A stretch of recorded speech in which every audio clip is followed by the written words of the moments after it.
Hello, hello, hello, and welcome to today's episode of Her Version. This podcast is dedicated to sharing stories of struggle to triumph, a platform that allows individuals to tell their truth in order to inspire and uplift others. For those of you that are new to this podcast and like content like this, make sure you hit that subscribe button. Make sure you follow, like, and share. I am your host, Sabrina Victoria. Let's jump right in.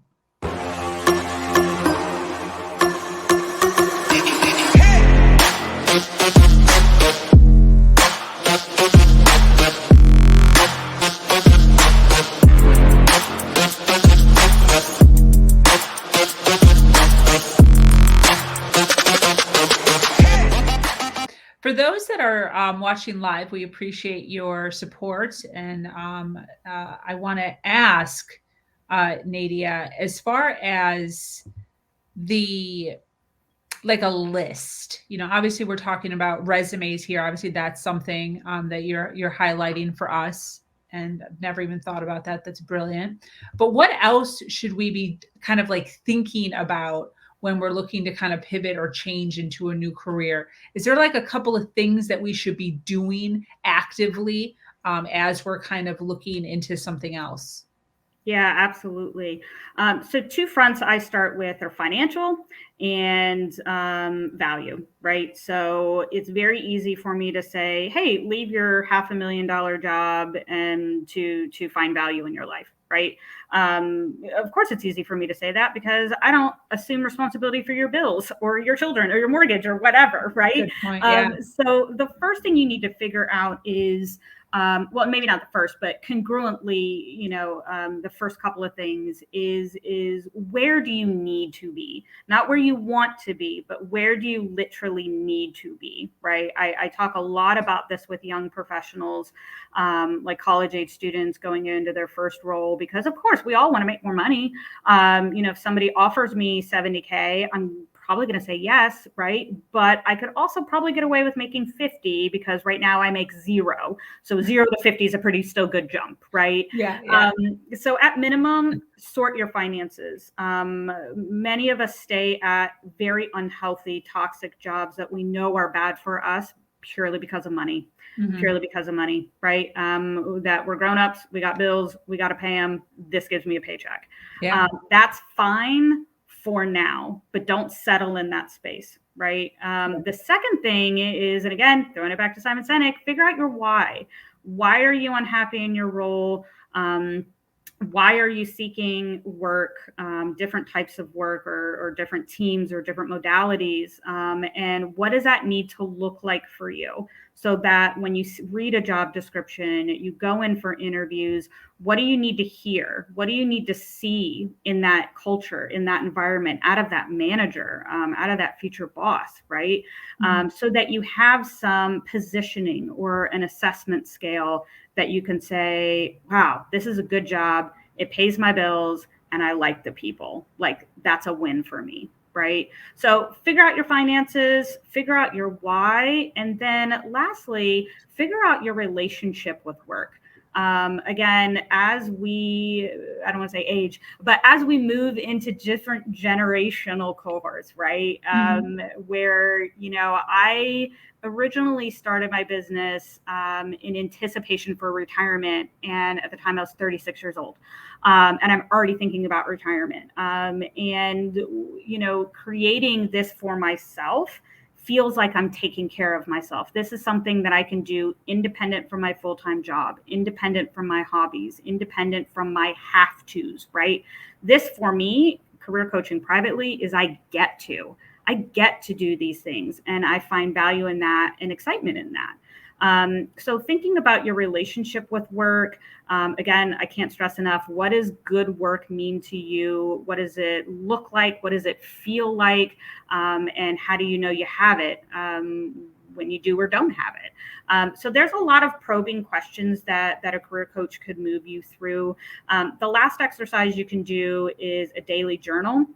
It is part of the Designing Your Life exercises from that book, of literally cataloging every single one of your tasks in your current role. and understanding your excitement in doing those tasks and understanding your engagement in doing those tasks, right?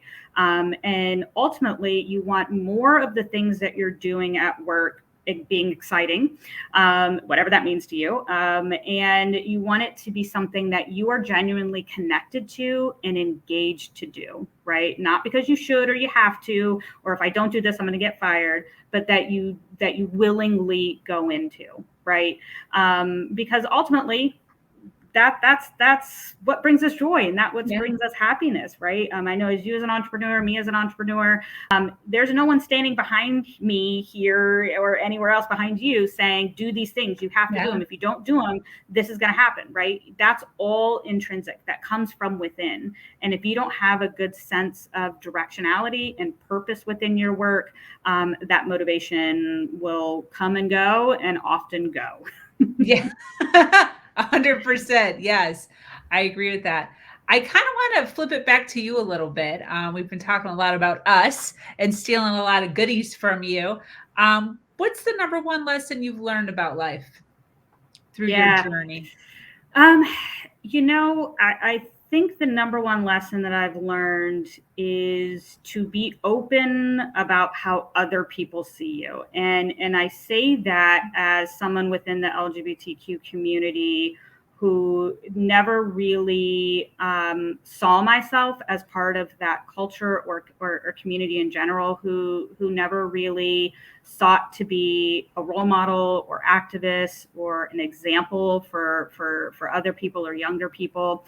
And the older I've gotten, my position within the university, being able to connect with people who have come to their identities or orientations later in their life, understanding that this isn't about me. This is not about my insecurities. This is not about my perception of other people's beliefs and whatnot. It really is just living my authentic life. And if I can be open and a resource for other people, I'm happy to do that. I can say that comfortably now in my late 30s. I'm much more open to that journey and that conversation and dialogue, and having people look to me as an expert in this area or part of this or whatever, ascribing an identity and kind of biasy toward me, where I wasn't comfortable in my early 20s, right? That I was never going to join the LGBTQ employee resource group. I was never going to go to Pride and wear my university, sweatshirt, right? That there was a clear delineation between my work life and my personal life. Yeah. And I think that some of it comes with age, maturity. Some of it, a lot of it comes from doing the work, sitting in the work, working on yourselves, and understanding this ain't about you. Nobody's coming to you to be the orator of their life, right? Just be you. And however people accept you, however people engage you, however people learn from you, that's their journey. Yeah. And being okay with yourself. Yeah. Definitely. I agree with you. As far as that journey that you're talking about and the change of mind, I guess, as you've gotten older, I'm sure that there was belief systems that you kind of had to overcome, when you're talking about the way that you changed mentally and emotionally. And I'd like to ask, as far as disempowering beliefs, was there a disempowering belief that you had throughout your life?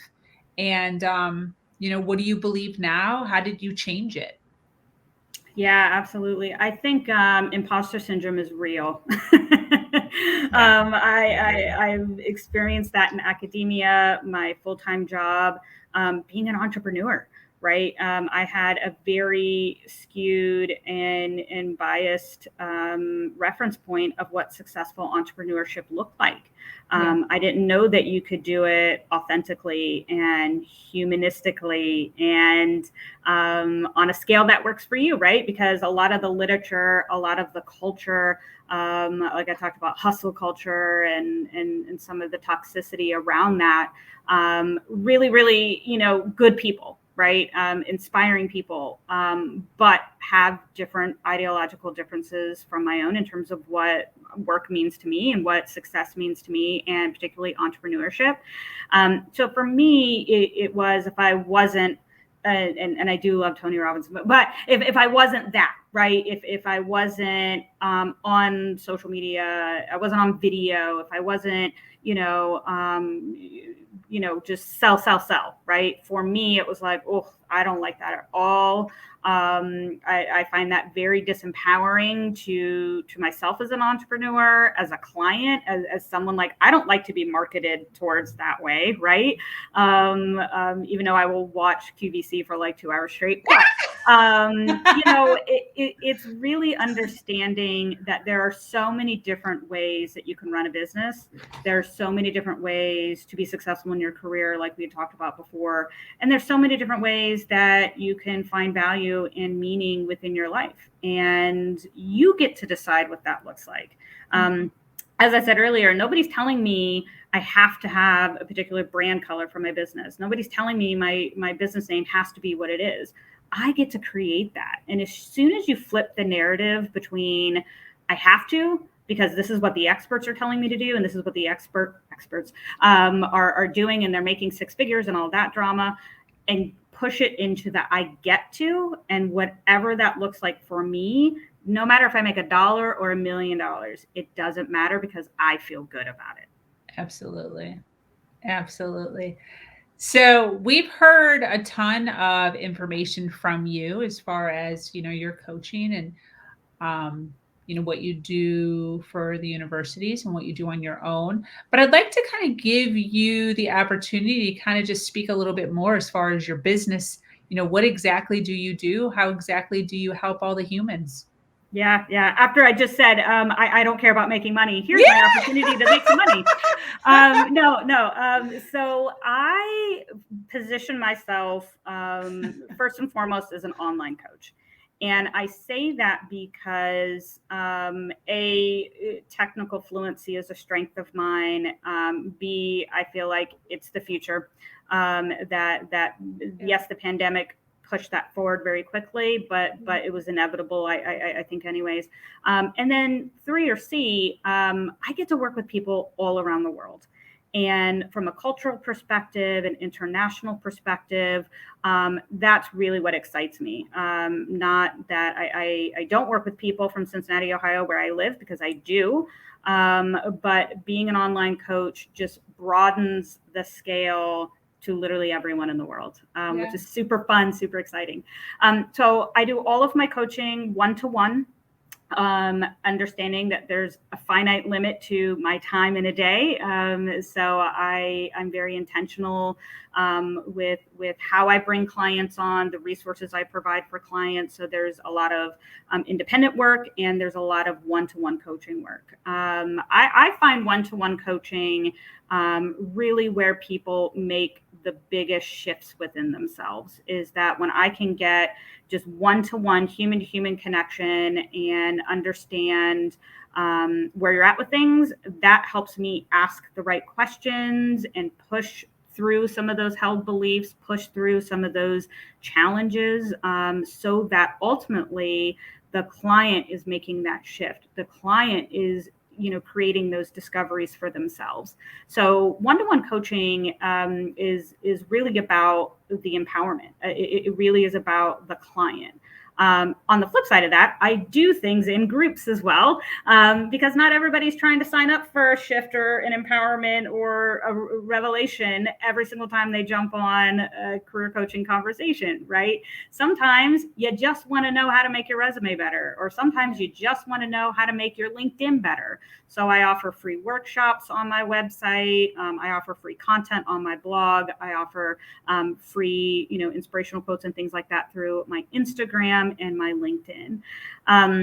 I would say, like I said, the biggest advocacy that I could give someone looking at career coaching or hiring a career coach is to do a discovery call. And a discovery call is 15, 30 minutes, 45 minutes, however long, you ended up chatting with the coach. For me, it tends to be 45 minutes because I'm a talker. But it really is like a first date. And it's saying, all right, Sabrina, where are you at with things? And what are the things you think that I might be able to help with? Because that really helps me understand as a coach if I'm right for you. And then conversely, is you as a client if you're right for me. I have a very, very robust coaching referral network. So not every single person who DMs me on Instagram or reaches out to me on LinkedIn, am I a good coach for them? I have a network of fellow coaches that I refer out to all the time. I just got a referral this morning from a coach on Instagram, right? So for me, it's about connecting with people, making sure it's a right fit, a good fit, that both the client and the coach are showing up, doing the work, whatever that means to them, and feeling, a shift by the time our work is done. So I do monthly coaching. So I have 3, 6, 9, and 12-month packages. 3 months is where we start with things, and it is typical transactional items like career clarity, exploration work, resume, LinkedIn, interviewing, cover letters, all the things that you need to go through a full job search. Wow. Longer relationships typically start to integrate some of that work-life balance conversation and coaching. Some of that, particularly, I work with a lot of new managers who have never been trained on how to be a manager or a leader. And hey, now you're managing 5 people and you're like, oh my gosh, how do I do this? Workplace conflict, all of these things that manifest in work are things that I coach through with people. And then, like I said, more of the transactional items where if you just need, coaching around resume and LinkedIn, you just need coaching around interviewing. Those are the more kind of direct things that I coach through. So I see the second part. How do you help humankind? Again, I said that, coaching and particularly in the career space is not, to the level of curing cancer, but I get to work with the people who are in a place to potentially cure cancer. And that's super cool. Yeah. To work with high school students, to work with college students, to work with young professionals, mid-career, senior execs, and, really be that partner for them in so that they can go out and do these amazing things within industry or academia or nonprofit world that I have no idea how to do, and be a support mechanism for them to walk that journey with them. To me, that is the best type of coaching partnership that I could have. Definitely, definitely. While we're all just hanging out in the world, chilling, I think majority of us are constantly just searching for success. Searching for their success, searching for their happiness, trying to hit the next level, trying to whatever it is. I want to ask you how you view it. How do you view success? What does it mean to you? Oh, yeah. After I just got done saying, don't be worrying about what success means. For me, I think I tend to equate success with a feeling. Do I feel good?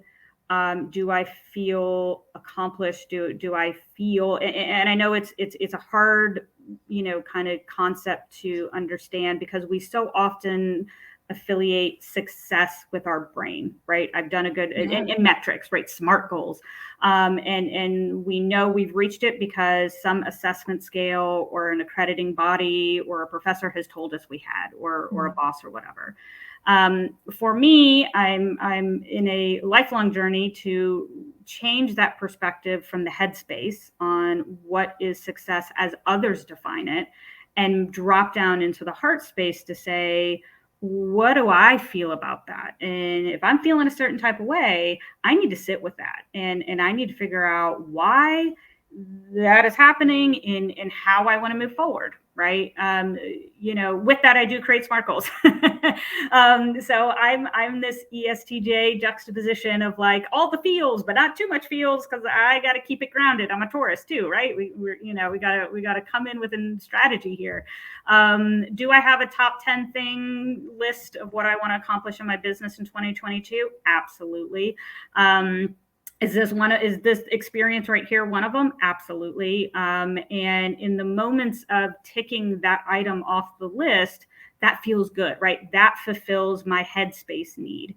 This experience of meeting you, talking with you, interacting, with the folks that are on the stream with us today, that's the heart space fulfillment, right? So on the one hand, check it for the head, but then also make sure that it aligns with the heart. So for me, success is as equitably as important in the headspace it is in the heart space. And to understand that if you've got a 10-point list for your year, yeah, you might not get to everything. And that's a good thing, because again, you should have some reach goals. Not to say you shouldn't try, because you should, but give yourself grace, be kind to yourself. And know that if you don't get it this semester or this quarter or this year, it's not a no forever. It's just not right now. It's not the right time. So figure out how you can incorporate that into your longer term goals. Yeah, I agree with you 100%. As far as females, I kind of want to end with this. I love ending with some advice from my guest. But as far as the females out there right now who are, or males, females or males, who are However you identify.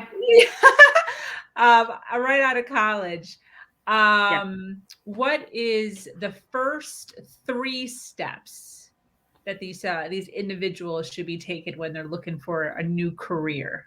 What like, where do you even start? Yeah, absolutely. So young professionals, and I said specifically right out of college. The first thing that I would look into is continuing education. And I say that not as a career academic. I know that can be a little biased. But I say continuing education can take the place or the form of many different things. I work in academia, so I don't have a lot of money.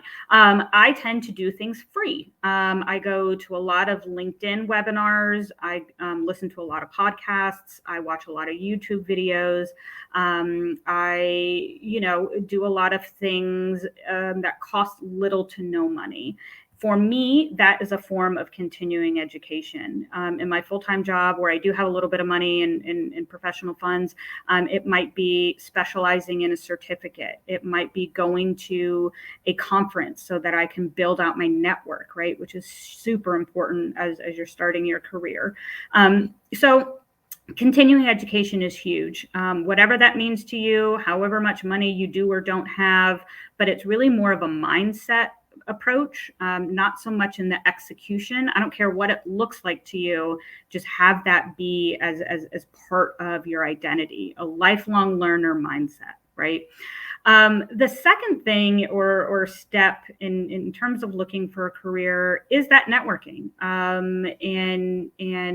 I have clients all the time that are like, I've applied to hundreds and hundreds and hundreds of jobs online, and I'm just not getting anywhere.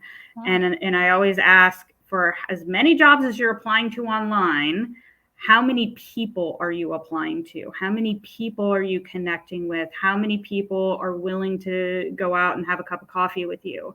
How many people are willing to write you a recommendation, even if it's a short little paragraph on LinkedIn, right?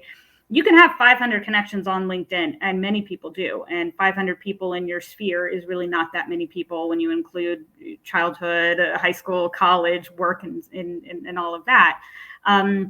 But if you have 500 people who don't know how to say your name, it's probably not a very helpful network, right? Yes. You need to have this level of intimacy with people that actually move you forward in your goals, right? People who actually will advocate for you, that will put themselves out there for you, that will be a resource for you and be willing to show up and dialogue with you. So, continuing education, networking, and then lastly, starting with that why. When particularly with females, and I do work with a lot of female clients, where it's these bigger life questions, right?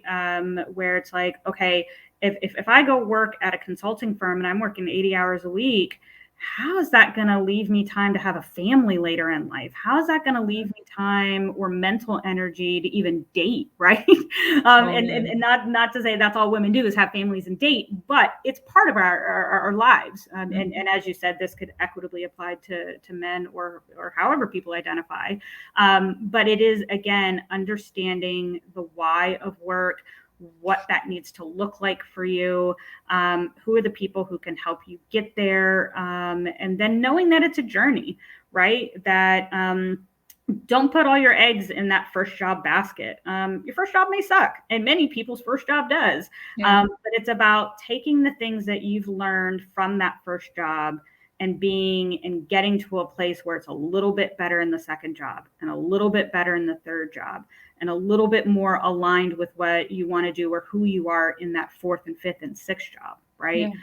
So it might be, as a woman, 21 years old, you're like, hell yeah, I'm gonna sign up for that 80-hour a week job and I'm gonna make a ton of money. I'm gonna pay off my student loan debt and I'm gonna do all the things that I want to do. Cool. That's you. That's your empowerment. You have the audacity to do that. Run with it, right? That doesn't mean that that's you forever. That's your identity for now until it no longer serves you. And to your point, pivoting, changing careers or whatever, you can continuously redefine what work looks like and means to you throughout your entire life. You have a question. What is your goal for 2022? Thank you, Cecilia.